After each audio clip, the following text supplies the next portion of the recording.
कमले कमलाक्षवल्लभे त्वं करुणापूरतरङ्गितैरपाङ्गैः अवलोकय मामकिञ्चनानां प्रथमं पात्रमकृत्रिमं दयाय।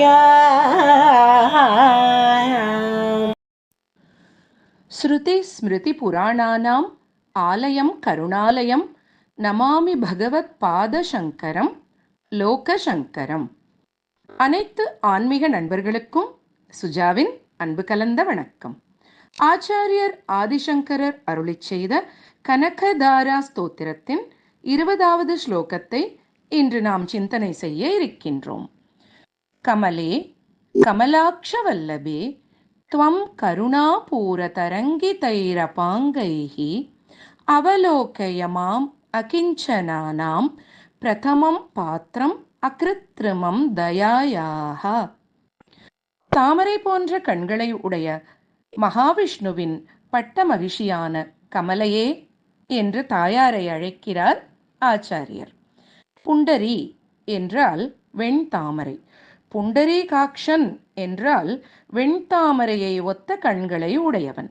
அதனால் மகாவிஷ்ணுவை புண்டரீகாக்ஷன், கமலாக்ஷன் என்று அழைக்கிறோம். அந்த கமலாக்ஷனின் இல்லத்தரசியான தாயாரை கமலா என்று அழைக்கிறார் ஆச்சாரியர்.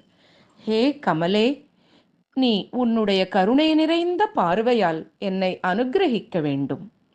அலைகள் எப்படி அடிக்கடி முன்னும் பின்னும் உயர்ந்தும் தாழ்ந்தும் அசைந்து கொண்டே இருக்கிறதோ, அதேபோல் நீயும் உன் கண்களை சுழற்றி பார்த்து எல்லோருக்கும் அனுக்கிரகம் செய்கின்றாய் தாயே. அப்படிப்பட்ட உன் கருணை நிறைந்த அலை போல் சுழலும் கண்களால் எனக்கு அருள் புரிய வேண்டும் என்று கமலே கமலாக்ஷவல்லபே த்வம் கருணாபூர தரங்கிதைர் அபாங்கைஹி என்று வேண்டுகிறார் ஆச்சாரியர். இந்த உலகத்தில் எல்லா செல்வங்களும் பெற்று வசதியாக நிறைய பேர் இருக்கிறார்கள். அப்படி வசதியாக இருப்பவர்களின் வரிசையில் கடைசியில் நிற்கும் அளவிற்கு கூட நான் இல்லை தாயே. ஆனால் வசதியே இல்லாத தரித்திரர்களின் வரிசையில் முதலாக நான் இருக்கிறேன். ஏழைக்கும் ஏழை நான். அதனால் உன்னுடைய அனுக்கிரகத்திற்கு நான் தான் முக்கியமான பாத்திரம் ஆவேன். உன்னுடைய கிருபையினால் நிறைந்த கருணா கடாட்சத்தால் என்னை கொஞ்சம் பார்த்து என் ஏழ்மையை போக்கிவிடு தாயே என்று ஆச்சாரியர் கெஞ்சுகிறார் தாயாரிடம். அதைத்தான் அவலோகய மாம் அகிஞ்சனானாம் பிரதமம் பாத்திரம் அகிருத்ரிமம் தயாயாக என்கிறார் ஆச்சாரியர் ஆதிசங்கரர். அகிஞ்சனானாம் பிரதமம் என்றால் ஏழைகளுக்குள் முதன்மையான ஏழை என்று அர்த்தம். அந்த சங்கரர் என்ன எல்லா செல்வத்தையும் தனக்காகவா கேட்டார்? இந்த உலகத்தில் உள்ள யாரும் ஏழ்மை நிலை அடையக்கூடாது. அப்படி ஒரு நிலை வந்தால் தாயார் இருக்கிறாள் நம்மை காப்பாற்றுவதற்காக. அவளிடம் பணிவாக நமஸ்காரம் செய்து வேண்டினால் அவள் கருணை பார்வை நம்மேல் விழுந்து நம்மை காப்பாற்றி செல்வந்தராக்குவாள் என்று நமக்கு சொல்லிக் கொடுக்கிறார் அந்த பாலகன் சங்கரர். சிறு வயதில் அவருக்கு இருந்த இந்த ஞானம் மிகவும் ஆச்சரியமாக இருக்கிறதல்லவா? இந்த ஸ்தோத்திரத்தை பாலகன் சங்கரன் தனக்கு நெல்லிக்கனியை பிக்ஷை அளித்த சுசீலை என்னும் பெண்மணியின் தரித்திரத்தை போக்குவதற்காக ஸ்தோத்திரம் செய்தார்.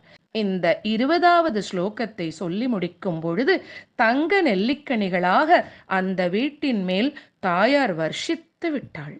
செல்வம் நிறைந்து அந்த வீடு குபேர கிரகமாக மாறிவிட்டது என்று கூறுவார்கள். நாம் கடவுளுக்கு ஒன்று கொடுத்தால் அவர் நமக்கு கோட்டியாக திருப்பித் தருவார். தூய்மையான மனதும் பக்தியும் வேண்டும். அவ்வளவுதான். கனகதாரா ஸ்தோத்திரத்தின் இந்த 20வது ஸ்லோகத்தை பாராயணம் செய்து துதித்தால் தாயாரின் கருணை பார்வை நம்மேல் பட்டு நாம் அவரின் அருளுக்கு பாத்திரமாவோம். செல்வச் செழிப்பு மிகுந்து குபேர யோகம் கிடைக்கும். துதித்து பலன் பெறுவோம். லக்ஷ்மி கடாட்சம் பரிபூர்ணம்.